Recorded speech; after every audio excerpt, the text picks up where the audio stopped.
أعوذ بالله من شر الشيطان الرجيم. أعوذ بالله من شر الشيطان الرجيم. أعوذ بالله من شر الشيطان الرجيم. بسم الله الرحمن الرحيم. والصلاة والسلام على خاتم النبيين وعلى آله. أما بعد، السلام عليكم ورحمة الله تعالى وبركاته. أنك لا هر لا ألك شهر دي أما ألك أندمه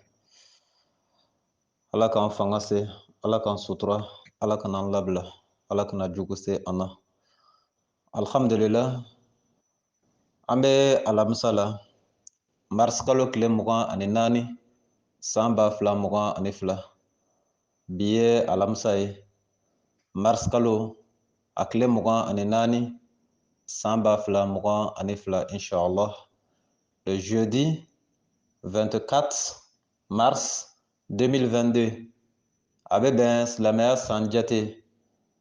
kalo min bɛ silamɛya la n'a bɛ fɔ a ma ko Shaaban, n'o ye sunkalo makɔnɔ ye. A tile 21 san 1443. Le 21 Shaaban 1443. Groupe Les Croyants, n'o ye mu'minu ka groupe ye inshallah. Bi vocal bɛna boli min kan, comme aw y'a titré déjà, Oustaz Berté, débat avec Ahmadiyya. O kɔrɔ jumɛn ye? O kɔrɔ bi vocal bɛna boli, bi kuma bɛna boli jamakulu kan. Jamakulu min bɛ silamɛya la n'a bɛ fɔ a ma ko Ahmadiyya. Bi vocal bɛna boli o de kan. A vocal tɛna boli u kan k'u nɛni. A vocal tɛna boli u kan k'u dɔgɔya. A vocal tɛna boli u kan k'u buruja. Mais a vocal bɛna boli u kan, aw bɛ se ka can dɔn cogo min na, ka can labaara cogo min na inshallah. Donc min ye débat ko kuma ye, min ye débat ko kuma don a la, o ye hakili la n delila k'a fɔ aw ye, dɔw bɔla kalama dɔw ma bɔ a kalama, n'est-ce pas? Donc kuma min tɛmɛna ne n'o ni ɲɔgɔn cɛ débat ko la, donc o kuma ninnu résumé an bɛ fɛ ka dɔɔni fɔ o la. A bɛ kɛ aw bolo hakilinajigi ye, ani a bɛ se ka maa wɛrɛ sɔn leçon na, maa min ni o kun t'a kalama. Est-ce que y'a faamu? Comme aw b'a kalama, Oustaz Berté, Ala ka waraba murutilen, karamɔgɔ sariyatigi Sikaso. Téléphone numéro 70 03 48 53 70 03 48 53. Ne kun ko comme aw b'a kalama, silamɛya la kumaw tɛmɛna ne ni maa caman ni ɲɔgɔn cɛ, wa kumaw bɛ kan ka tɛmɛ ne ni maa caman ni ɲɔgɔn cɛ silamɛya la. K'a kun kɛ jumɛn ye? K'a kun kɛ silamɛya yɛrɛ tagabolo ani c'est-à-dire an bɛ lahala min na, silamɛya bɛ lahala min na bi. O de y'a to kuma bɛ tɛmɛ ne ni mɔgɔ caman ni ɲɔgɔn cɛ, k'a kun kɛ o bɛ kɛwale dɔw kɛ ni ne b'a dɔn tigitigi, ni kɛwale ninnu tɛ silamɛya kɛwale ye, wa Ala m'a fɔ a kira m'a fɔ. O de b'a to an bɛ bila ɲɔgɔn na tuma caman. Est-ce que y'a faamu? Donc min tɛmɛna ne ni Ansarudine mɔgɔw ni ɲɔgɔn cɛ, hakili la n ye caman fɔ aw ye o la.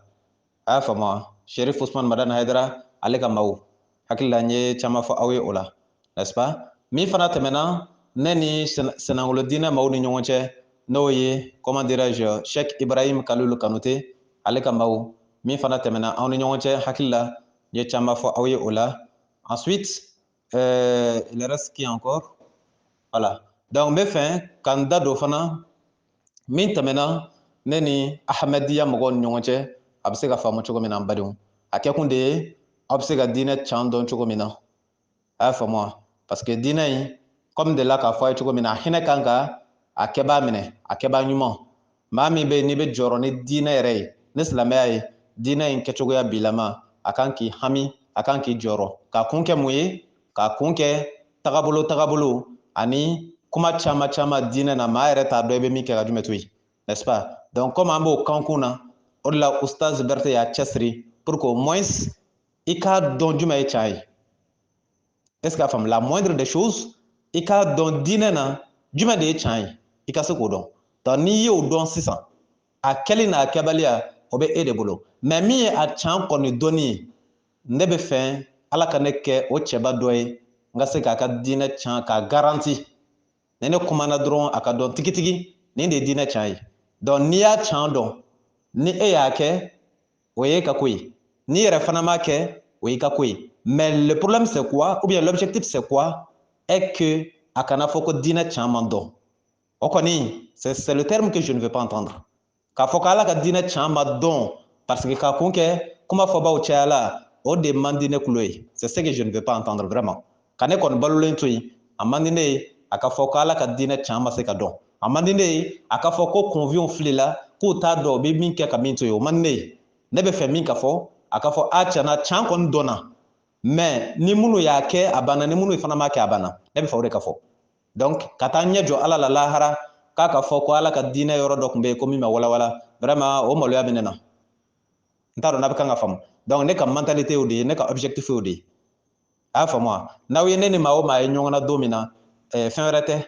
ala ka diinɛ nɔfɛ ko de don n'ala ka diinɛ nɔfɛ ko tɛ aw ye ne da ye politique ko kuma na aw y'a mɛn ne da ou bien ko ne bɛ n sen don politique ko la n'i ye ne ye hali i t'a dɔn ko ne ye école de kɛ tuma dɔ la n'est-ce pas n'i ye ne ye tuma dɔ la hali i t'a dɔn ko ne ye école kɛ n'i ye ne kumatɔ ye hali i t'a dɔn ko ne ye école de kɛ munna parce que ne ye n sen bɔ a politique ko ni a sira wɛrɛw la ka sɔrɔ k'a bɛɛ bɛn ala ko ma sisan est ce que a faamu donc o ma kɛ gansan o kɛkun ye pour que ala ka diinɛ tiɲɛ a bɛ se ka dɔn cogo min na aw fɛ a y'a faamu wa sinon diinɛ in ɲanina diinɛ in tɔɔrɔ la an badenw an bɛna daminɛ yɔrɔ min na Ostaz Berté débat avec Ahmadiya yanni an bɛ se débat ma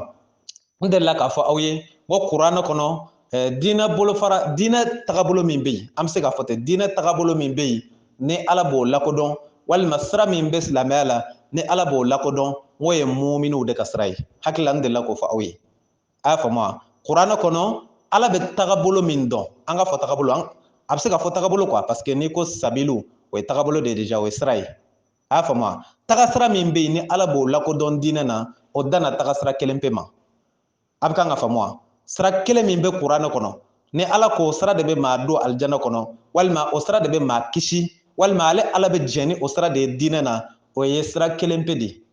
a y'a faamu kuranɛ kɔnɔ sura 4 aya 115 kuranɛ sura 4 aya 115 ala ko cogo di a'udhu billahi min sharri shaitanir rajim ala ko wa man yushaqiq ar-rasul min ba'di ma tabayyana lahu al-huda wa yattabi' ghayra sabilil mu'minina ويتبع غير سبيل المؤمنين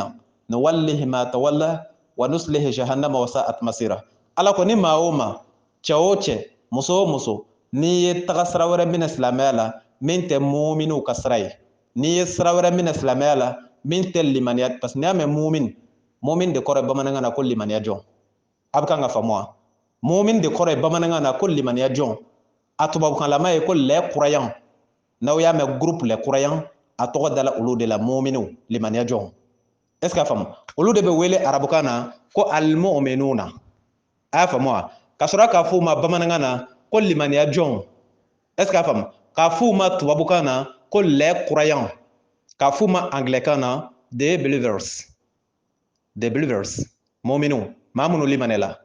est ce que a faamu an badenw olu de ye jamakulu kelen pe ye kuranɛ bɛ jamakulu min lakodɔn o la ala ko n'a ɲin bɔla o mumini jamakulu la muminiw ye jɔnw ye maa minnu limanɛla ka don silamɛya la limaniya ye sen 7 ye sen fɔlɔfɔlɔ i ka da la ko ala bɛ yen sen 2nan i ka da ala ka mɛlɛkɛw la sen 3nan i ka da ala ka gafe jigilenw na n'o ye ala ka kitabuw ye sen 4nan i ka da lahara don na k'a bɛ se sen 5nan i ka da ala ka cidenw na sen 6nan i ka da sagakunu na sen 7nan i ka da latigɛ la a hɛrɛma ani a tɔɔrɔma est ce que a faamu an badenw n'i dala ni sen 7 la k'i ka mumini dɔ k'i seere ye i ka kalimatu shahada fɔ o mumini o kalimatu shahada de ye k'a fɔ ashhadu an la ilaha illallah wa ashhadu anna muhammadan rasulullah k'i seereyala ala wɛrɛ tɛ yen ala kɔ wa i seereyala ko muhamadu ye ala ka ciden ye a y'a faamu wa an badenw n'o kɛla a bɛ fɔ k'i kɛla mumini ye k'i ye muminiw ka sira minɛ a fɔ de ma ko limaniya jɔn a bɛ fɔ de ma ko croyant est ce que a faamu a bɛ fɔ de ma ko mumin limaniya jɔn ala ko ile de ma sisan k'i ka seli ala ko e mumin de ma k'i ka baya layidu 6 kɛ ala ko e mumin de ma k'i ka sun ala ko e mumin de ma k'i ka disabiri n'i ye muso ye ala ko e mumin de ma k'i ka taa hiji n'a se b'i ye ala ko e mumin de ma k'i ka jaga bɔ ni jaga bɔ condition ye ɲɔgɔn sɔrɔ i la ala ko ile mumin de ma i ka juma seli i k'ale bato n'est ce pas donc nin de ye muminu ka sira ye nin de ye limanajo ka sira ye donc ala ko jamakulu ma ye o sira in kan peu importe olu kɛla jamakulu ye o kɔfɛ ko ni walihi ma tawalla ale ala n'o jamakulu fili i n'a fɔ a y'u yɛrɛ fili cogo min na wa nuslihi jahannama est ce que a faamu wa ale ala na tila k'u don jahannama kɔnɔ wa sa'at masira jahannama min ye taga yɔrɔ cɛjugu ye i bɛ kan ka faamu wa o b'a yira jamakulu n'o ma ye muminiw cɛ la ala ko lahara bɛɛ bɛ jahannama kɔnɔ o kɔrɔmasuru ye min ye i b'a ye tagabolow ka ca an bolo yan mali la fo ka taa se diɲɛ yɔrɔ wɛrɛ ma i y'a faamu wa o tagabolo ninnu na i bɛ jamakulu sɔrɔ yen minnu y'u yɛrɛ tɔgɔ wele ko ansardin o tagabolo ninnu na i bɛ jamakulu sɔrɔ yen minnu y'u yɛrɛ tɔgɔ wele ko tijaniya mɔgɔw o tagabolo la i bɛ jamakulu sɔrɔ yen min ye u yɛrɛ wele ko sufiw o tagabolo la i bɛ jamakulu sɔrɔ yen minnu y'u yɛrɛ wele ko sɛnɛngolow o tagabolo la i bɛ jamakulu sɔrɔ yen minnu y'u yɛrɛ wele ko ahmadiya i bɛ nurudini sɔrɔ yen i bɛ ikimaludini sɔrɔ yen i bɛ kadiriya sɔrɔ yen i bɛ tijaniya sɔrɔ yen i bɛ tagabolo caman n'est-ce pas donc an badenw ala de ko yan kuranɛ kɔnɔ sura 4 aya 115 o mana kɛ tagabolo sifa ye o mana kɛ tagabolo sugu o sugu ye ala ko lahara u bɛ jahannama kɔnɔ tant que a ma f'u ma ko muminiw ne m'a fɔ dɛ wa a tɛ se ka soso fana kuranɛ de kan ka fɔ n bɛ kan ka lakali kuranɛ sura 4 aya 115 n'i y'a dayɛlɛ hali sisan i b'a sabalen sɔrɔ yen ala ko jamakulu ma ye muminiw cɛ la walima jamakulu n'o ye tɔgɔ wɛrɛ da o yɛrɛ la ka taga sira wɛrɛ ta ko lahara k'a bɛɛ bɛ jahannama kɔnɔ ala ko ten i ye wahabiya ye t'a la i ye anasari ye t'a la i ye tijaniya ye t'a la i ye kadiriya ye t'a la i ye sufi ye t'a la i ye sɛnɛngolo ye t'a la tant que a ma fɔ aw ma ko muminiw tant que i ma ye muminiw cɛ la ala ko lahara i bɛ jahanamadenw cɛ la i tɛ se k'o bali n t'a dɔn n'a bɛ kan ka bamanankan in faamu awɔ a bɛ faamu a bɛ goya dɔw de ye n'o tɛ direct de don sɔsɔli t'a la quoi parce que ala ko la ala ko tɛ musalaka ala ko tɛ munumunu ala ko bɛ fɔ ni kun kelen de ye donc n'a fɔla ni minnu y'a dɔn o bɛ se k'a kɛ c'est à prendre ou à laisser o b'a kɛ ni minnu fana y'a dɔn o tɛ se o b'a to yen mais a ti bɛrɛbɛn ni mɔgɔ kɔni abada ala ye min fɔ o de bɛ fɔ a bɛ faamu wa an badenw nin ye ala ka kuma ye ni maa minnu ma ye muminiw cɛla k'olu bɛ jahanama kɔnɔ lahara a bɛ faamu wa an bɛ tɛmɛ fɔlɔ donc ala ma ansardiniya fɔ yan ala ma wahabiya fɔ yan ala ma ansariya fɔ a ma tijaniya fɔ a ma kadiriya fɔ a ma ahmadiya fɔ a ma sɛnɛngolo fɔ a ma sufi fɔ ala ma ni si fɔ a ye mun fɔ dɔrɔn ko muminiw ka sira a y'a faamu wa mais bi an bɛna an da se plus précisément tagabolo dɔ ma a fɔ tagabolo ma ko ahmadiya min tɛmɛna ne n'o ni ɲɔgɔn cɛ an badenw n bɛ fɛ ka dɔɔni fɔ aw ye o la a bɛ se k'a faamu cogo min na olu de ye tagabolo ye tagabolo minnu sigilen b'a kan k'a fɔ ko kiraya walima nabiɲumanya k'a bonda ma datugu o kɔrɔ ye ko nabiɲuman wɛrɛ bɛ se ka ci kira muhamadu kɔ kisi nɛɛma b'a ye a n'a ka so donc ne n'olu de bɛ ɲɔgɔn na bi min tɛmɛna aw ni ɲɔgɔn cɛ an badenw n bɛ fɛ ka dakuruɲɛ dɔɔni fɔ aw ye o la a bɛ se ka faamu cogo min na o de la vocal in titre kɛla Oustaz Berté débat avec Ahmed Dia a y'a faamu wa min tɛmɛna ni ɲɔgɔn cɛ a bɛ se ka bɔ a kalama cogo min na an badenw ne y'a fɔ olu jamakulu ye ahmadiya mɔgɔw ahmadiyaw k'a f'u ye o b'o min kan silamɛya la o ni sababa ma bɛn o ye kalo ye k'a fɔ nabiɲuman wɛrɛ bɛ ci muhamadu kɔ walima kira wɛrɛ bɛ ci muhamadu kɔ ne y'a f'u ye n ko o hakilina in ye kalo ye silamɛya la silamɛya tɛ jɛn n'a ye est ce que a faamu comme diinɛ na bɛɛ b'i ta kɛ n'est ce pas ne tɛ se ka olu bali k'o ta kɛ mais i b'i ta kɛ ani ta ye tiɲɛ ye olu fana tɛ kelen ye n bɛ fɛ a b'o de faamu quoi a y'a faamu wa aw ɲɛ b'a la bolisɔnnaw bɛ yen n'est ce pas zonw bɛ yen n'est ce pas donc maa wɛrɛw bɛ yen minnu bɛ fɛn wɛrɛ kɛ min man di ala ye bɛɛ b'i ta kɛ o de tɛ wa ɔ d'accord mais est ce que o b'a yira ko o fɛn fɛn bɛ kan k'a ta kɛ k'a bɛɛ ta ye tiɲɛ ye wa bolisɔnna b'a ka bolisɔn c'est vrai a bɛ bɛn ala ma plutôt an b'a fɔ a bɛ k'a kɛ mais a man di ala kɔni ye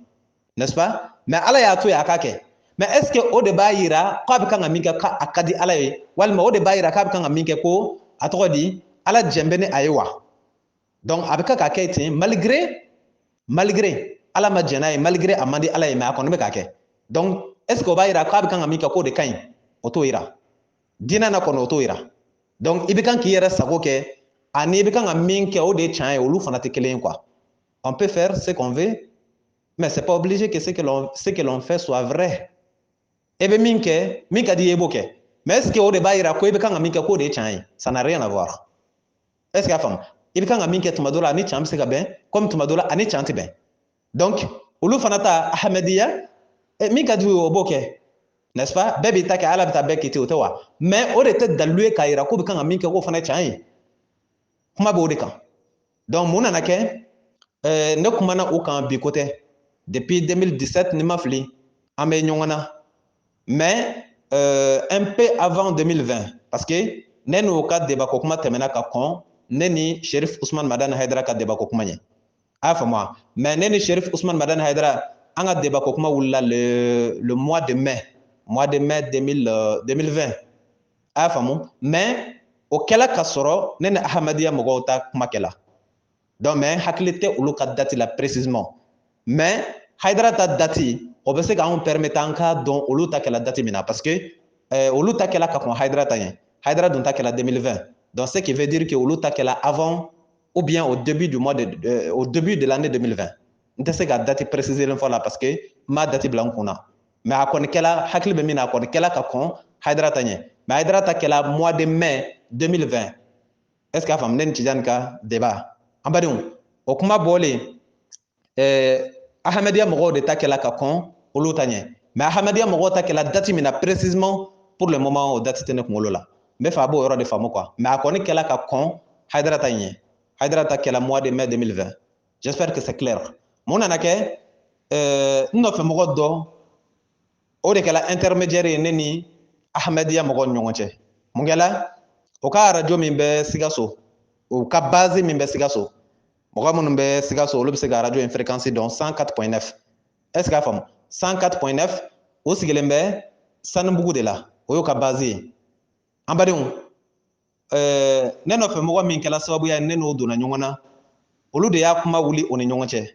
k'a fɔ a ka di o ye ne ni Ahmadiyya mɔgɔw an ka sigi an ka débat kɛ an ka kuma pour que au moins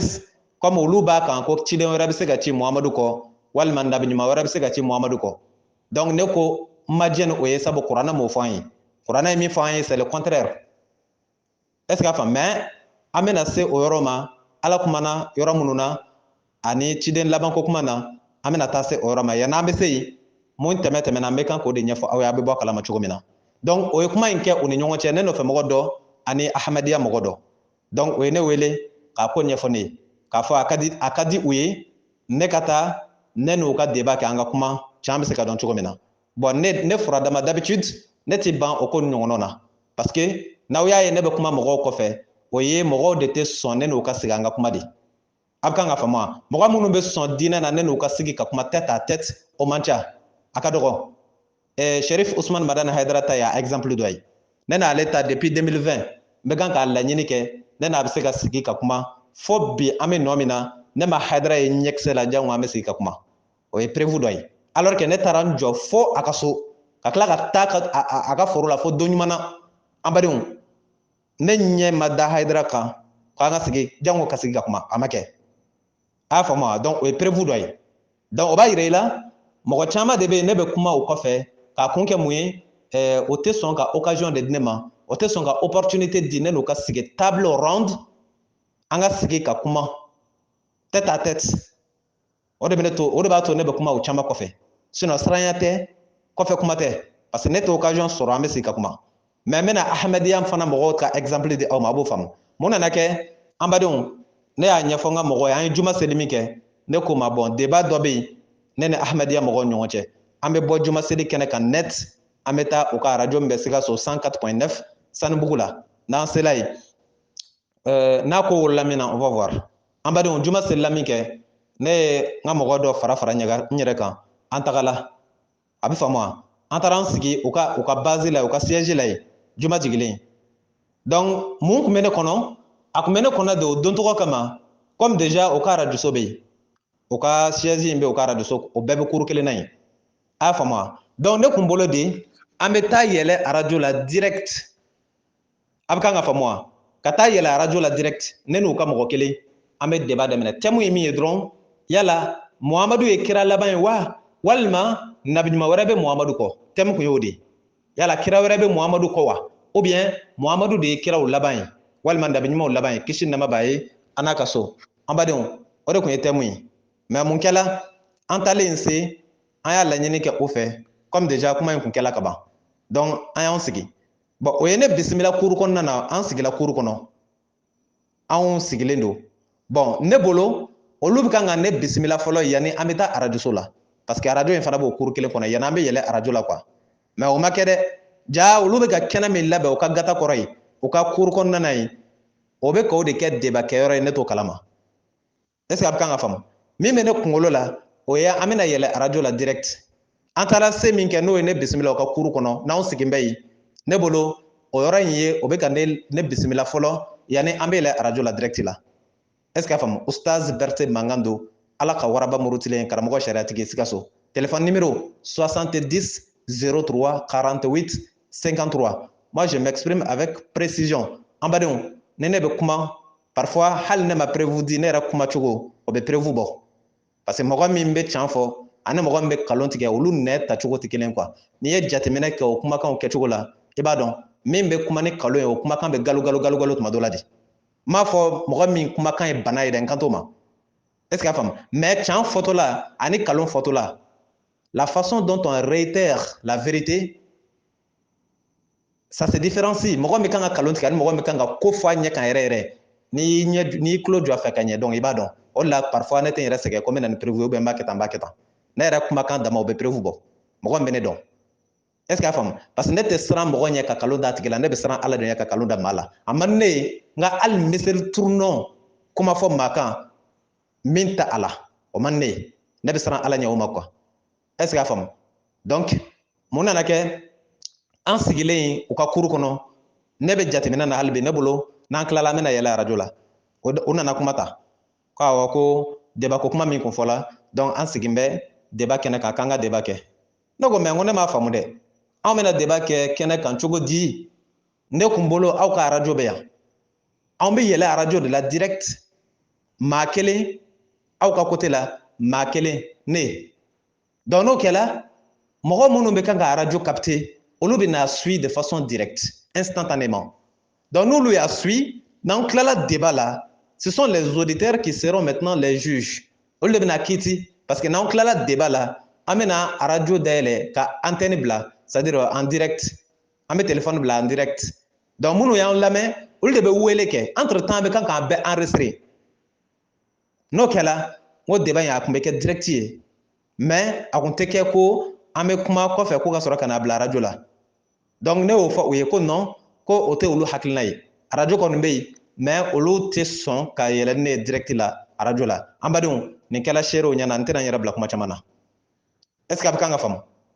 olu tɛna sɔn ka yɛlɛ ne ye arajo la direct la olu bɛ min préférer anw sigin bɛ kɛnɛ min kan u ka cour kɔnɔ ko an ka essayer ka débat in kɛ o yɔrɔ la n'an ye débat in kɛ o yɔrɔ la n'anw tilala k'olu b'a passer arajo la ni ma ɲinɛ yɛrɛ o ko arajo wɛrɛw b'olu bolo yɔrɔ wɛrɛw a enregistrement bɛ se ka passer o arajo la est ce que a bɛ kan ka faamu ne ko non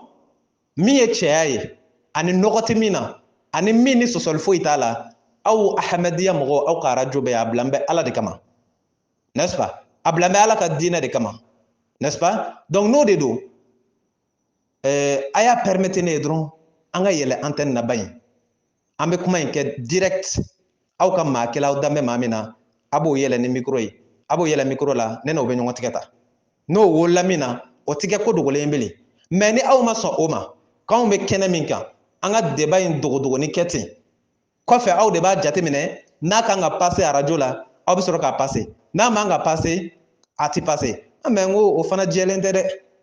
o ma jɛ parce que o bɛ mun yira o b'a yira ni débat banna n'aw y'a ye a tɛ aw arranger o b'a yira a tɛ don aw ka arajo la c'est ce que ça veut dire est ce que a faamu mais ni aw nan'a ye a bɛ aw arranger aw bɛ n'a don aw ka arajo la c'est ce que ça veut dire bon o tɛ ko jɛlen ye ne bolo o ko non ko olu tɛ ne dɔn donc olu tɛ sɔn ka yɛlɛ ne ye arajo la direct mais ala ko de don an bɛ nana ala ta de fɔ mɔgɔ nɛni tɛ o dalilu contre dalilu o de tɛ wa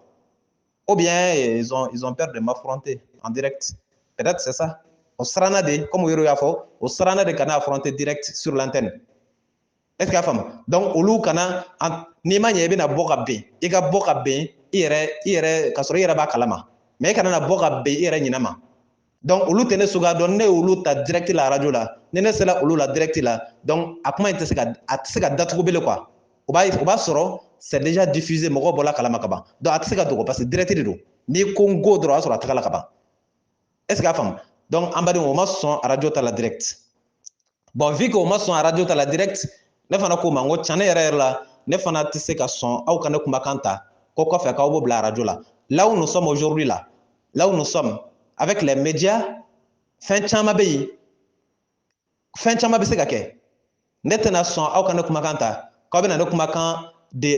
jouer à radio la kɔfɛ mais ni aw y'o kumakan tigɛ ou bien k'a tugu ou bien ka fɛn dɔ tigɛ ka bɔ a la ka fɛn dɔ k'a la cogoya ne bɛ se k'o bali cogo di mais n'a kɛla radio la ne b'a dɔn tigitigi nin ye ne kumakan yɛrɛ ye direct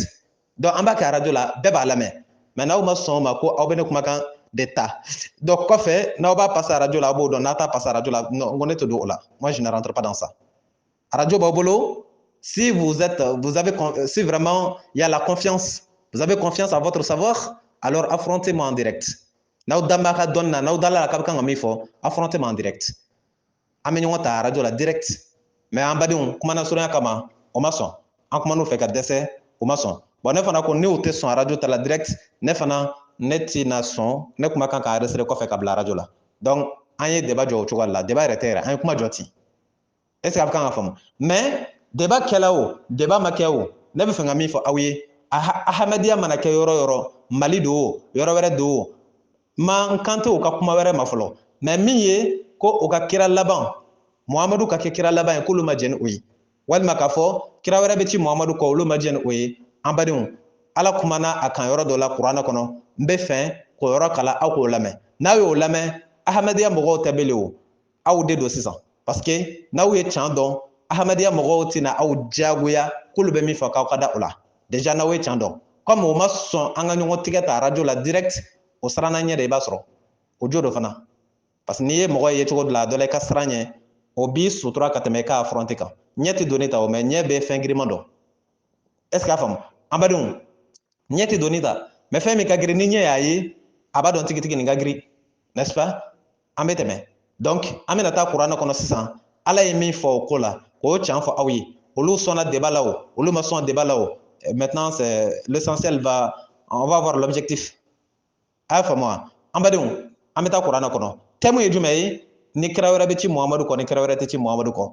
de façon simple an ka taa kuranɛ kɔnɔ suran 33 aya 40 kuranɛ suran 33 aya 40 ala ko cogo di an bɛ taa kuranɛ kɔnɔ suran 33 aya 40 suratul ahzab a aya 40 na ala ko cogo di a'udhu billahi min sharri shaitanir rajim ala ko ma kana muhammad aba ahadin min rijalikum walakin rasulullah wa khatama nabiyyin wa kana Allah bi kulli shay'in alim an badenw ni yɔrɔ de ye kuranɛ yɔrɔ dɔ ye suran 33 aya 40 ala ko yɔrɔ min na ko muhamadu ye ale ala ka ciden ye ko wa fana nabi ɲumanw laban don est ce que a bɛ kan ka faamu muhamadu ye ale ala ka ciden ye ale ala ka kira don wa nabi ɲumanw laban don est ce que a faamu mɔgɔ minnu bɛ yen n'o bɛ kuranɛ dɔn français la aw ka kuranɛ dayɛlɛ aw ka kɛ ni seere ye mɔgɔ minnu bɛ yen minnu bɛ kuranɛ dɔn anglais la aw ka kuranɛ dayɛlɛ aw bɛ kɛ ni seere ye est ce que a faamu minnu bɛ yen n'o tɛ kuranɛ dɔn n'o tɛ sɛbɛnlen dɔn hakili la n y'a ɲɛfɔ olu ye bamanankan na ka ban kuma in man ca koyi kuranɛ suran 33 aya 40 ahmadiyya mɔgɔw y'u ta kɔrɔfɔ cogo min na ne kan t'o ma dɛ ala ye min fɔ n bɛ kan k'o de f'u ye ne yɛrɛ y'o dɔn ka ban ahmadiyyaw y'a don ta o y'a bɔ ta o bɛ e de bolo sisan mais ne kɔni ta ye min ye dɔrɔn ala ye version min fɔ n badenw n b'o version di aw ma ka kuranɛ dɔnnaw k'olu kɛ seere ye arabukan tɛ dɛ an ka arabukan ta to yen minnu bɛ kuranɛ traduit français la ani minnu bɛ kuranɛ traduit anglais la ani kira yɛrɛ muhamadu yɛrɛ ye min fɔ ni aya in kɔrɔ la an bɛ se ka fɔ ni aya in kɔrɔ la ou bien a ye min fɔ a yɛrɛ ka ciden laban ko la an bɛ n'o kɛ k'a tɔ laban n t'a dɔn n'a bɛ kan ka faamu donc kuma in man ca quoi a man ca kuma in man ca a y'a faamu donc n y'a kɔrɔ fɔ ka ban bamanankan na ala ko muhamadu ye ale ala ka ciden ale ala ka kira don wa fana khatama nabiyin ani nabi ɲumanw laban est ce que bɛ kan ka faamu nabi ɲumanw laban o kɔrɔ ye jumɛn ye bamanankan na o b'a yira ale kɔfɛ nabi ɲuman wɛrɛ tɛ yen ale kɔfɛ kira wɛrɛ tɛ yen i bɛ kan ka kuma in faamu wa c'est comme n'i bɛ kan ka so jɔ ni so jɔli tɔ tora biriki den kelen biriki den kelen in n'i ye biriki den kelen in ta k'a da so la dɔrɔn a fɔ ko so banna biriki den wɛrɛ dayɔrɔ tɛ yen bilen est ce que kan ka faamu biriki den wɛrɛ dayɔrɔ tɛ yen bilen ou bien exemple car min bɛ mɔgɔ 40 ta car min bɛ walima mobili min bɛ n'a bɛ maa 40 ta ni maa 39 donn'a kɔnɔ a bɛ fɔ k'a tɔ yɛrɛ sigiyɔrɔnin kelen a tɔ ye sigiyɔrɔ kelen min ye n'i ye passager kelen dɔrɔn sɔrɔ dɔrɔn a bɛ fɔ o de ma ko khatam walima a bɛ se ka fɔ o ma khatimu mɔgɔ min bɛ yen n'a nana tɔ dafa o kɔrɔ ye kelen kun b'a jɛ mais ni nana a y'a dafa donc mobili bɛ wuli san maa si dɔyɔrɔ tɛ bilen ni maa 40 don yɔrɔ mobili ye maa 40 maa 40 donna ni kelen k'a bɛ don o tigi bɛ sigi min dɔ kunkolo la wa o bɛ bɛna sigi min ou bien a bɛna don dɔ kɔnɔ de an badenw ninnu ye kumaw ye minnu kɔrɔ dɔlen don ka ban n'a fɔla muhamadu ye nabi ɲumanw laban ye o b'a yira e la nabi ɲuman wɛrɛ tɛ muhamadu kɔ kira wɛrɛ tɛ muhamadu kɔ o b'o yira e la est ce que kan ka faamu mais olu ahmadiya mɔgɔw de ko nin kɔrɔ ye min fɔla tan ko khatam olu ma diɲɛ ni o ye k'o ye laban ye est ce que kan ka faamu mais o diɲɛ na n'a ye o ma diɲɛ an badenw ninnu tɛ yɔrɔ jan sa maaw ma sɔrɔ dugukolo kan minnu ma sɔn ala yɛrɛ ka alaya ma wa n'i y'a mɛn ala kumakan hali bi o ye ala de kumakan ye mais mɔgɔw sɔrɔla yen minnu ma sɔn ala yɛrɛ kumakan ma hali sini o maaw bɛ yen minnu ma sɔn ala kumakan ma mais est ce que o b'a yira e la e min sɔn bɛ ala ma e min sɔn bɛ ala ta ma e min sɔn bɛ ala ko ma est ce que minnu ma sɔn ala ko ma o b'a yira e la ko e ta ye kalo ye wa o t'o yira e la o e sɔn bɛ ala ko ma n'est ce pas mais maa minnu ko olu ma sɔn ala ko ma i b'olu to yen olu ma sɔn ala ko ma olu b'o kɛ mais e min kɔni sɔn bɛ ala ko ma e b'i ta kɛ o tɛ wa donc kuranɛ ko muhamadu ye kira laban ye muhamadu ye nabi ɲumanw laban ye donc kana ban ka sɔn o la ko parce que maa dɔ ko ale ma sɔn o ma comme bɔla ka exemple min di e ma sisan fɛn caman bɛ yen maa caman bɛ yen minnu tɛ sɔn o ma o mais e dun b'a dɔn can de don n ye ala ko f'i ye sisan e sɔn bɛ ala ko ma mais o ye e ye mais kana ɲina dɔw bɛ yen minnu ma sɔn ala ko ma mais olu ka ban ala ko la o man ka e min sɔnna ala ko la o man k'e bɔ a la o parce que bɛɛ n'i ka dalilu don bɛɛ n'i ka preuve don donc nin ye ala ko muhamadu ye laban ye ciden laban nabi ɲuman laban n y'a kɔrɔ fɔ bamanankan na est ce que a faamu donc minnu ko non nabi ɲuman laban ta nabi ɲuman wɛrɛ b'a kɔ i b'olu to yen olu b'o ta kɛ moi j'espère que c'est aussi simple ça n'est ce pas mais ka ne de to yen ko e de bɛ dɛsɛ k'a dɔn laban don wa laban tɛ ka ne de to yen ne tɛ fɛ o de ka kɛ minɛ donc ne bɛ fɛ e de k'a dɔn effectivement laban don mais ni mɔgɔ minnu ko laban tɛ ne bolo i b'olu to yen olu k'o ta kɛ i n'a fɔ bolisɔnna tola a y'a ka boli sɔn cogo min i n'a fɔ zon tola a y'a ka sonyɛni kɛ cogo min donc i bɛ bɛɛ to yen bɛɛ b'i ta kɛ mais e de b'i ka danaya ɲuman ɲini mɔgɔ si kana se k'i bɔ o kan n'an sela ala fɛ lahara ala bɛna an bɛɛ kiti min ko laban don o min ko laban tɛ o bɛɛ n'i ka kiti don ala bolo n t'a dɔn n'a bɛ kan ka faamu mais ala ka diinɛ kɔni can ayi k'a fɔ ko ne bɛ balo ne balolen ka to yen k'o ka fereke k'o ɲagamu ne balolen ɲɛna a bɛ n'a fɔ ne balo ma nafa ɲɛ c'est pas si vous voyez can kɔni ye min ye o bɛ fɔ mais ne tɛ se ka maa si bali k'i ka n'i ta kɛ ni ne ko jɛnɛya man ɲi ni mɔgɔ min ko ale bɛ jɛnɛya kɛ est ce que ne bɛ se k'o tigi balo o la non ne dan ye k'a fɔ a ye a bɛ tan n'est ce pas ni ne ko sonyɛni man ɲi ni maa min ko awɔ o ye tiɲɛ ye nka ale bɛ sonyɛni kɛ mais et après an badenw ala ye min fɔ nin y'o ye nka an bɛna nin ta an bɛ nin traduit français la n'an tilala français la an bɛna ta an b'a traduit anglais la o bɛɛ fɔkun ye aw ye aw k'a dɔn ne ye nin min fɔ aw ye fili t'a la dɛ muhamadu ye kira laban ye muhamadu ye nabi ɲuman laban ye mais ahmadiya mɔgɔw ye min fɔ o de ye kalo ye ko kira laban tɛ ko nabi ɲumanw fisaman ci wa ou bien o b'a kɔrɔ fɔ cogoya dɔ la yen oui bien sûr bɛɛ bɛ kuma bɛɛ ta y'i da ye o n'est ce pas bɛɛ ta y'i da ye bɛɛ b'i da sago de fɔ n'est ce pas mais i k'i jija e da bɛ min fɔ o ka kɛ tiɲɛ ye minɛ sinon dasago fɔ in t'a ɲɛ ye a bɛ faamu an badenw an ka nin traduit français la dɛ chapitre 33 verset 40 ala ko cogo di a'udhu billahi min sharri shaitanir rajim ala ko Mahomet n'a jamais été le père de l'un de vos hommes, mais le messager d'Allah est le dernier des prophètes. Et mon nom français vous comprenez bien. Mahomet n'a jamais été le père de l'un de vos hommes. N'est-ce pas? D'accord, on passe. Mais le messager d'Allah est le dernier des prophètes. Est le dernier des prophètes. Est le dernier des prophètes. Et Allah est omniscient. Je répète. Chapitre 33, verset 40. Mahomet n'a jamais été le père de l'un de vos hommes, mais le messager d'Allah est le dernier prophète. Mais le messager d'Allah est le dernier prophète. Mais le messager d'Allah est le dernier des prophètes. Et je vous pose la question, ça veut dire quoi le dernier des prophètes? Un dernier, c'est quoi? C'est qui? Un dernier, c'est qui? C'est celui derrière lequel, ou derrière qui, il y a quelqu'un d'autre. Celui derrière qui, il y a quelqu'un d'autre. Le dernier. Celui derrière qui, il n'y a, c'est-à-dire il n'y a personne. Il y a quelqu'un d'autre. Il y a quelqu'un d'autre. C'est lui le dernier. Derrière lui, vraiment, il n'y a plus une personne. N'est-ce pas? C'est lui vraiment qui est la dernière personne. C'est ce que ça veut dire. Le dernier des prophètes, ça veut dire quoi? Ça veut dire que derrière lui, il n'y aura aucun prophète. Après lui, il n'y aura aucun messager, aucun prophète. C'est ce que ça veut dire, le dernier des prophètes. Le dernier des prophètes. Dieu même n'a pas dit ici le dernier des messagers, mais il a dit le dernier des prophètes. N'est-ce pas? Tout aigle est oiseau, mais tout oiseau n'est pas aigle. N'est-ce pas? Tout prophète, tout messager est prophète, mais tout prophète n'est pas messager. Est-ce que vous voyez? Tout messager est prophète, mais tout prophète n'est pas messager. C'est pourquoi Dieu a utilisé les deux termes ici. Mahomet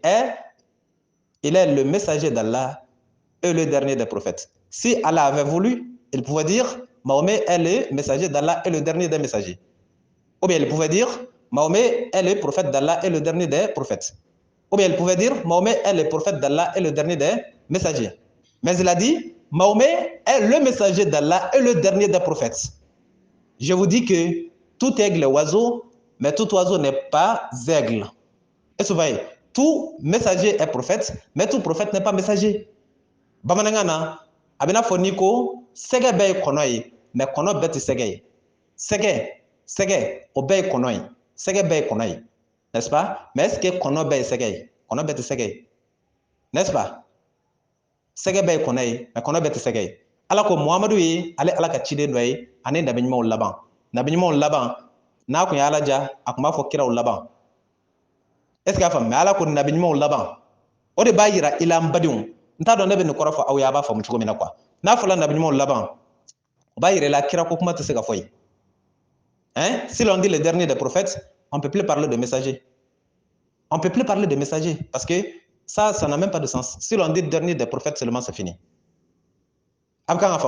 C'est-à-dire qu'on ne parle même pas du messager quoi. A fɔla yɔrɔ min na ko kilo 100 tɛ se ka don. Hein? Ne maa min ko kilo 100 fila b'ale bolo, i t'a dɔn bɛ min fɔ o tigi ye o. Est-ce que a bɛ kan ka bamanankan faamu? Ala ko ciden nabi ɲuman laban don. Ala m'a fɔ kira laban don ko nabi ɲuman laban don. Messager et prophète. Deux termes différents. Messager et prophète. Il a dit le messager d'Allah est le dernier des prophètes. Est-ce qu'il y a femme? Il pouvait dire messager d'Allah est le dernier des messagers. N'a qu'on le dernier des messagers ko kira laban. Ma ko message ah ni kira laban est-ce que nabi ɲuman wɛrɛ tɛna ci kɔfɛ? Mais ashinaka c'est comme nta dɔn bɛ nin kɔrɔ fɔ a ye bamanankan na cogo min na. A ye daba tugu min kɛ pour que a kana fɔ ah n'i y'a ye daba tugu la mɔgɔ bɛ se ka don dadenni fɛ a sina ka dadenni fana tugu tan. O bɛ mun yira? Daba de bɛ n'a fɔ messager. A y'o tugu. A y'o faamu. O tugulen sisan dadenni tola yen. O ye nabi ɲumanw ka da ye.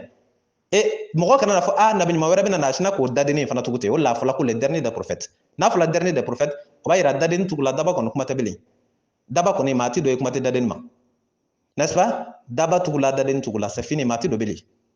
Kuma in kɔrɔ ye o de ye quoi. N'a kun sɔrɔla ala ye daba tugu ka dadenni to yen. N'a kun sɔrɔla k'a ye messager de ka datugu ka prophète ka datu yen. I bɛ se k'a fɔ ah prophète wɛrɛ bɛ se ka ci Muhamadu kɔ. Mais a ye messager ka datugu o bɛ dɔn mun fɛ n'i ye prophète kɔni ka datugu i ye messager de ka datugu ça c'est clair parce que prophète ma ci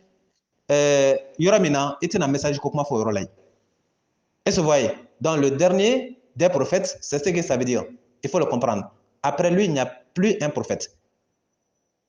Est-ce que a bɛ kan ka faamu? N'a sɔrɔla ko ala tun bɛ na nabi ɲuman wɛrɛ ci a tun tɛna fɔ nin fɔcogo la a tun tɛna fɔ le dernier des prophètes. Vous voyez non? Bref an ka kuma in surunya ala bɛ fɛ k'a fɔ yan Muhamadu kɔfɛ kira wɛrɛ tɛ yen nabi ɲuman wɛrɛ tɛ yen point final. C'est pas si vous comprenez. Point final. Et Allah est omniscient. Ala ko ale bɛ fɛn bɛɛ kalama. Est-ce que a faamu? Donc nin ye Kurana suran 33 aya 4 kira wɛrɛ tɛ yen nabi ɲuman wɛrɛ tɛ yen. N ye exemple min di aw ma. Kilo 100 don yɔrɔ tɛ mobile min kɔnɔ. Ni maa min k'i ma ko kilo 200 b'ale bolo k'a bɛ fɛ k'o don o kɔnɔ e bɛ mun fɔ o tigi ye? Exemple de don quoi.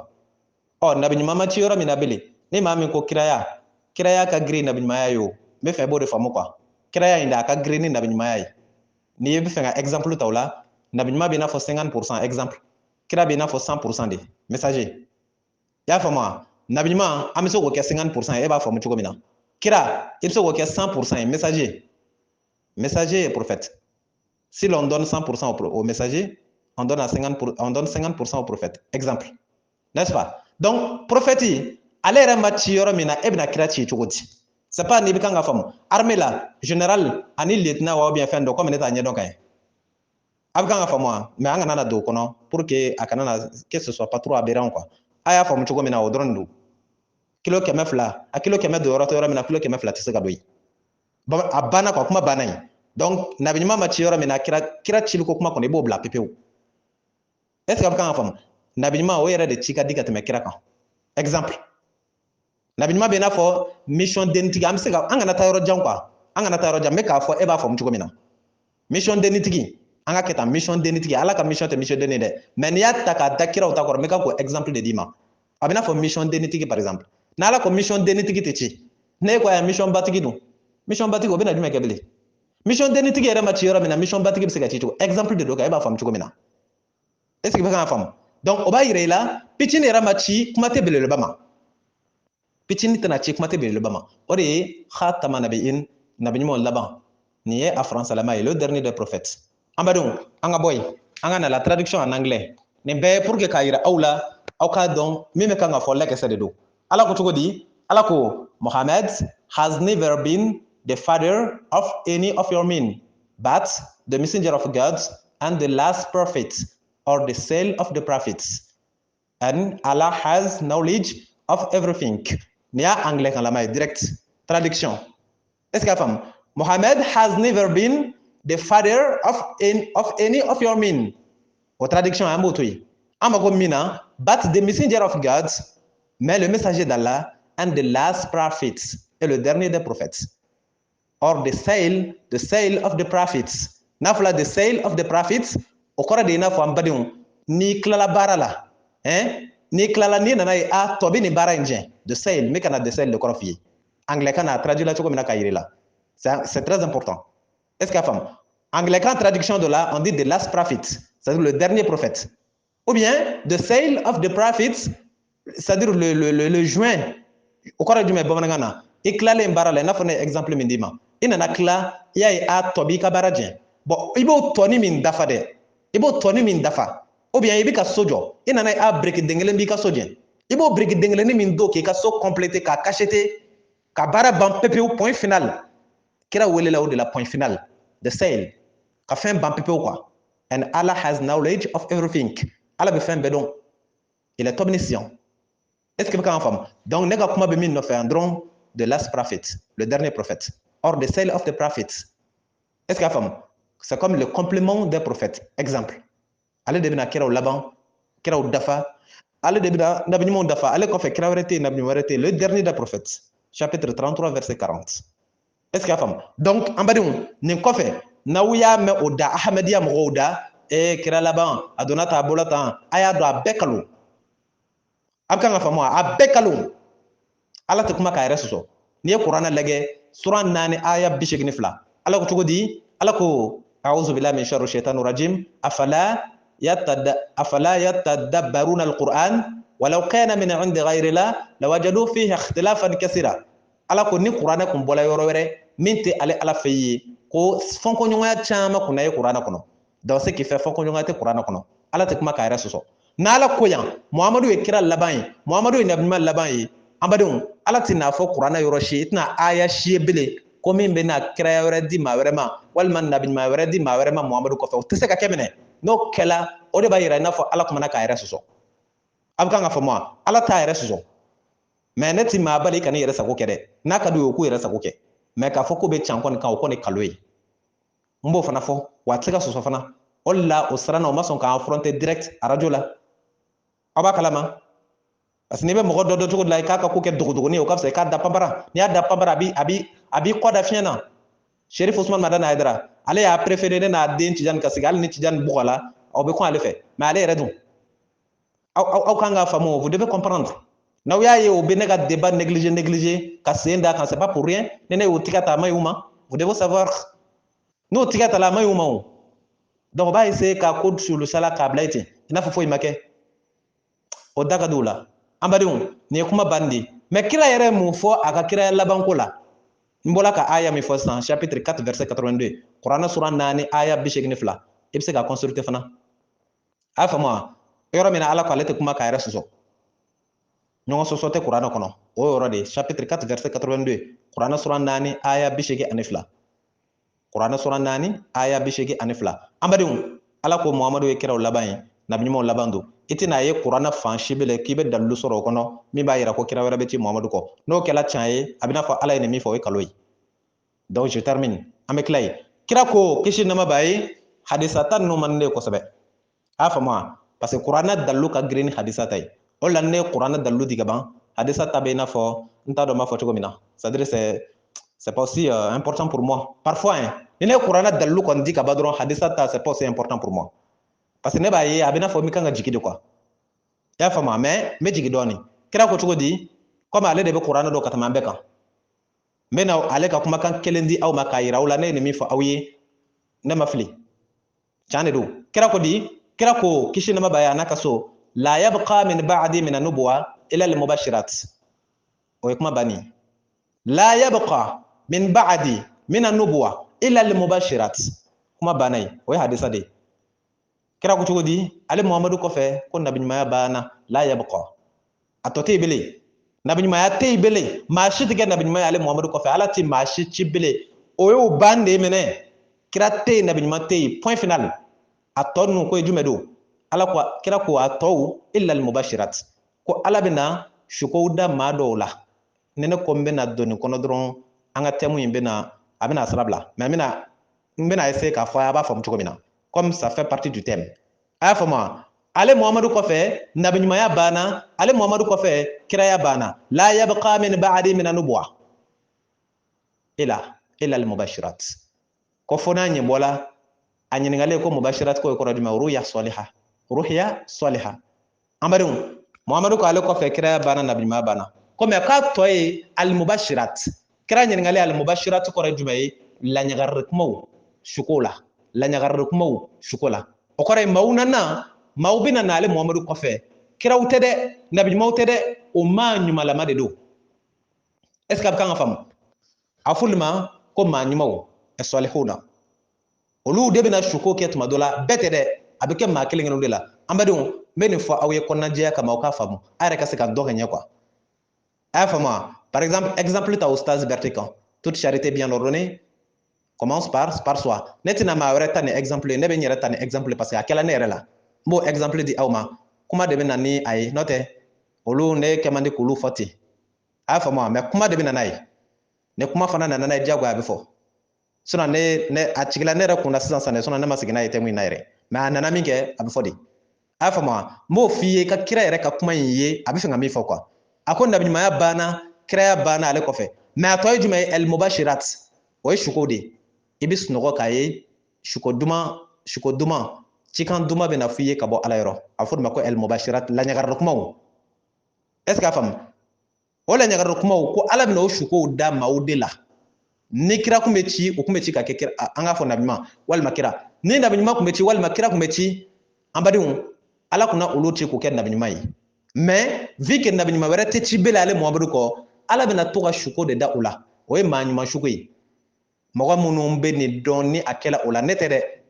ne kantin yara mane munu ba don tigi na akela ola ni nya fo 600 yara bishinga don tigi so solte na olu shugo ejumai ne de la ka fo ye adati no kaneto Maroc école la na fo ye ne shukola ka ye meleka ujigila ne kan shukola mais ne kuma na korode ana fo yoro dron sinon ne kemadi kan dabla nuna quoi est ce que fam voilà ne tay mi dron nga fo awe ala ko tan kira ko tan mais min be nyere kan nyere mangutulu tuga dola amaninde afama mais kuma de nana nay me fenga kira ka kuma 70 yi ya famu ntola shugo de la meleka o de jigla ne ka shugo la est ce que afamu o be jigi o be kuma inafo ne be kan kuma awfa tugo mina ya famu kira ya fofu tugo mina exactement akelati unana o ya yira nena kafo ala ne ke magonyumai mais o ma fɔ aw ye ko me kan ka n yɛrɛ ko fɔ o tɛ me ka kira de ka kuma expliquer aw ye n'o kun tɛ n kun tɛmɛtɔ mun a y'a faamu wa ala ye ne kɛ mɔgɔ ɲuman ye o y'o fɔ suko la n badenw o nana ko bɛna ne nin de bɔ ne nin bɔli ye dɔw ye ne sen dɛrɛ dɔw ye ne tigɛ dɛrɛ explique an ka faamu mais entre temps o bɛ nin bɔ la entre temps o bɛ kuma na k'a yira ne kɛla maa ɲumanw dɔ ye o ye nin bɔ o yɛlɛla ni nin ye sanfɛ o yɛlɛtɔla ni nin ye n badenw o bɛ kan ka kule de est-ce que kan ka faamu ni n ko kule c'est comme o bɛ kan ka kule ni ala kosumaw ani ala kɔfɛw ye ka pɛrɛn ni ala kosumaw ni ala kɔfɛw ye an badenw olu kulekanw de donna ɲɔgɔn na c'est comme ne bɛ kan ka kuma bara kɔnɔ yala a kumakan bɛ kɛ i n'a fɔ a bɛ taa ni ka segin écho voilà donc o kulekulela yan n'o bɛ taa se sankolo fɔlɔ niveau la an badenw ne yɛrɛ kunna ka bɔ suko la ne kunna ka bɔ sunɔgɔ la est-ce que a faamu o kɛla ka ne to Maroc école la université ne yɛrɛ ka ko ka daminɛ ka godoba ne ko n bɛna ala ka diinɛ la sa a sɔrɔla depuis o daminɛ de la sinon ne ma don a la n yɛrɛ ma ten o ye kelen ye filanan tuguni n tilala ka suko k'o mɛlɛkɛ kelenw ye suko ninnu ma kɛ don kelen dɛ nin ye suko wɛrɛ de ye nin y'a filanan ye n tilala ka suko k'o mɛlɛkɛ kelenw ye ne bɛ kan ka diinɛ lase n bɛ kan ka ala ta fɔ nin kɛla suko la k'an to Maroc hali bi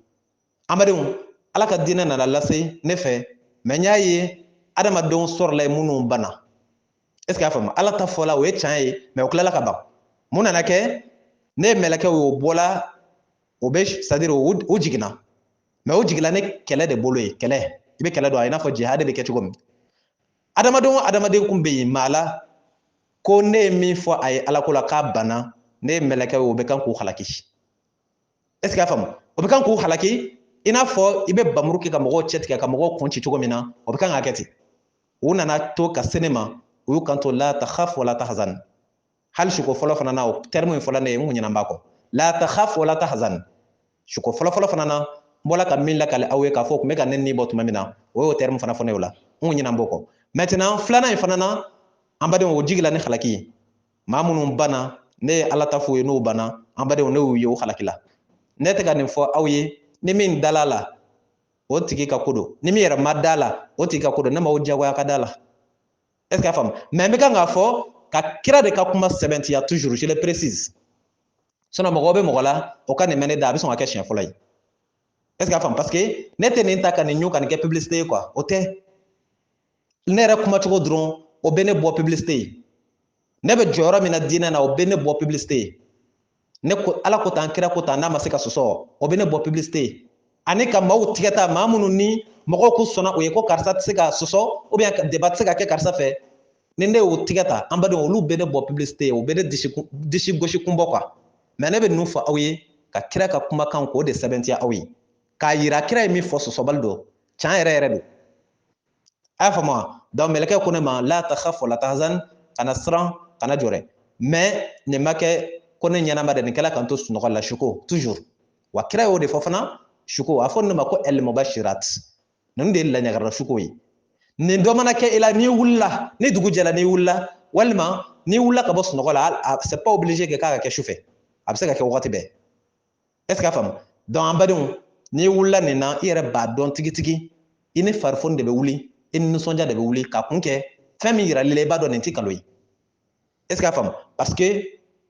fɛn dɔw bɛ sɛtana tɛ se ka don olu la ninnu suko qualité ninnu ninnu ka girin sɛtana ma a tɛ se ka ninnu kɛ est-ce que a faamu suko kɔrɔ dɔnnaw b'a dɔn tigitigi nin min bɛ kan ka nin fɔ a y'a faamu an badenw nin ye exemple de ye ni nin kɛla i la direct surtout mɛlɛkɛw k'a fɔ i ye suko la k'i kɛla maa ɲuman ye kelen deuxièmement ka tila k'a fɔ i ye la takhaf wala tahzan i kana siran i kana dimi an badenw ninnu ye ala ka kumakanw de ye a fɔ minnu ma ko el mubashirat kumakan minnu ni laɲagariliw de don k'i laɲagara i yɛrɛ bɛ wuli sunɔgɔ la i b'a dɔn tigitigi a i kɛla maaba ye i b'a dɔn tigitigi tiɲɛ yɛrɛ yɛrɛ la i tilala i yɛrɛ b'o dɔn quoi c'est comme i ka alijana papier dil'i ma c'est comme i garanti la ala fɛ yen n t'a dɔn n'a bɛ kan ka faamu donc ninnu suko ɲɔgɔnnaw kira ko ninnu bɛ kɛ fo ka taa diɲɛ wuli mais o tigiw tɛ kira ye nabi ɲumanw tɛ mais maa ɲumanw de don donc ko ni nabi ɲumanya tɔ bɛ yen n'a tɔ bɛ yen fo n'a kɛla olu ye kira ko ten dɛ la yabqa min ba'di min an-nubuwwa illa al-mubashirat olu ta yɛrɛ tɛ nabi ɲumanya yɛrɛ ye donc mais kira bɛ fɛn k'a fɔ i ye ale ta kɔfɛ nabi ɲuman tɛ yen kira tɛ yen nabi ɲuman wɛrɛ tɛ yen kira wɛrɛ tɛ yen nka nin kɔni kelen kelenninw na to ka kɛ nin bɛ to ka kɛ wa a kɛla ne yɛrɛ la n bɔla k'o exemple di aw ma donc kira ye min fɔ kɛra labanko la a yɛrɛ kun kan an badenw nin ye o ye a bɛ faamu je pense que thème in banna mais nin kɔfɛ hali ni ne ni Ahmadiyya mɔgɔw ma débat kɛ ne hakili la kɛ kun yɛrɛ tɛ débat la bilen parce que hali n'an ye ɲɔgɔn sɔrɔ débat kɛnɛ kan nin kelen de don ne tɛ bɔ nin kan a y'a faamu wa parce que ne tɛna kuma caman kɛ ni o ye o kuranɛ aya kelen dɔrɔn b'a bɔ a y'a faamu voilà donc a fɔ kun ye aw ye aw k'a can dɔn diinɛ in a kana to tagabolotigiw bolo k'an ka diinɛ mako sa an t'a jɔ yan an ka jɔ yan Ustaz Berete mankan don ala ka waraba murutile karamɔgɔ sariyatigi Sikaso téléphone numéro 70 03 48 53 70 fu ani saba 48 53 70 03 48 53 donc an b'a jɔ yan inshallah Ustaz Berete ala ka waraba murutile karamɔgɔ sariyatigi Sikaso wassalamu alaikum warahmatullah toujours groupe bɛna dayɛlɛ ni groupe dayɛlɛla ni kibaruya bɛ min bolo walima ni min ma yɔrɔ min faamu ou bien ni kuma bɛ min bolo ka fɔ aw bɛɛ bɛ sira sɔrɔ k'aw ka kuma kɛ groupe kan inshallah wassalamu alaikum warahmatullah yanni n ka ɲina fana a ye vocal in a y'a partager diinɛ bɛ se ka jɔ cogo min na a y'a faamu wa inshallah wassalamu alaikum warahmatullah